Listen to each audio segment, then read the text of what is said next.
Hey, Malcolm Reed here from HowToBBQRight. Today I'm hanging out at Mossy Oak here in West Point.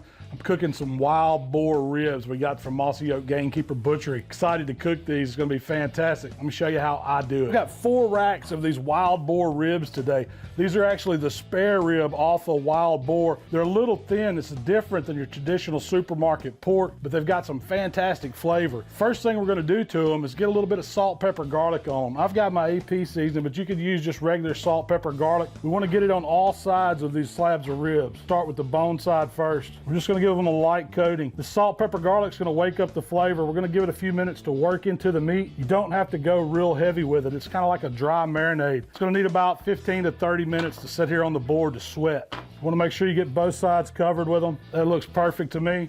We're just gonna let these hang out right here on the cutting board, go fire up the grill. So I'm gonna cook these wild boar ribs on a Royal Oak drum smoker today. Starting with some good lump charcoal. We got a couple tumbleweeds in there. You want to open up the vents 100% so we can build a bed of coals. As soon as they get ashed over a little bit, we're going to check those vents back. We're going to put some apple wood chunks on there to give us some good smoke flavor. We're going to run this drum about 275 degrees today. All right, after these ribs have set for about 15 minutes, you can kind of tell the moisture is starting to pull out of them. That's exactly what I want to see. It's kind of dry brining them, like I said. So we're going to hit them with our barbecue rub now. And I've just got my Killer Hogs BBQ Rub. You can use your favorite rub on these wild boar ribs. We're just going for that traditional barbecue flavor. Then we're gonna get them in some apple smoke. We're not going heavy. Everything's kind of a light to a medium coat. You don't want to cake this seasoning on. We want to build a bark on it, but we want the flavor of this wild boar to shine. That's what's so special about it. It's got a real rich, real meaty flavor. It's delicious pork flavor, the way God intended it. Already looking good. We're just gonna let them sit here on the cutting board while that drum smoker comes up to temp. So the drum's sitting right where I want it. You see that apple wood smoke we got coming out?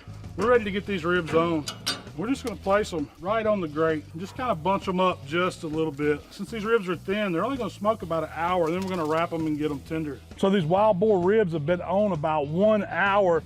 The color on them is looking right where I want it. We've got the bark set. They look good on both sides. This is where we want to wrap them and get them tender. All right, to wrap these ribs, it's super simple. I just tore off a piece of aluminum foil. We're going to take some regular butter. We want about 3 little pats per slab of ribs. We need that extra fat in here. This wild boar's lean. Just got some sweet Thai chili sauce. You can pretty much put whatever you want in the wrap. I like the spiciness of the sweet Thai chili. It's gonna go great with that applewood smoke and those rubs. We're just gonna go meat side down on top of the butter.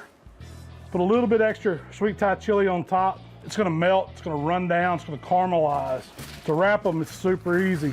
And then fold the ends up to the top so we can get back in them and check for doneness. They're going meat down, right back on the grate. Don't walk away too far as we don't want to overcook them. So these ribs have been on about 45 minutes. This is the point where I want to get my thermopin and check them. Right away, I've got good drawback. Butter's melted, it's sizzling in there. Oh yeah, that one's soft, a little smaller rack. We're ready to glaze. I love that drawback, that is beautiful.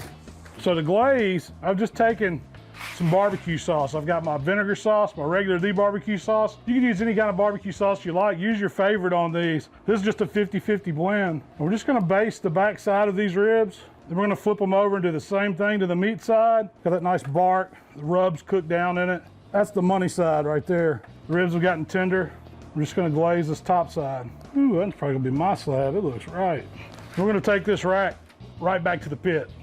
We're just gonna set the rack and all right back on the pit here. It's only gonna take 10-15 minutes for this sauce to glaze, caramelize down. We're not trying to get them any more cooked. The ribs are done.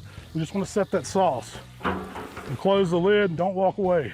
All right, it's been about 10 minutes. Check it out. The mahogany color to the top, sizzling. Sauce is caramelized a little bit. Exactly how I like to eat my ribs.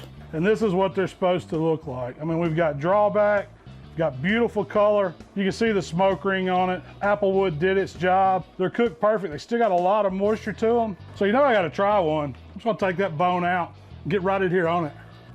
It's rich, got a ton of flavor. Tastes different than your standard pork ribs. Mighty good eating.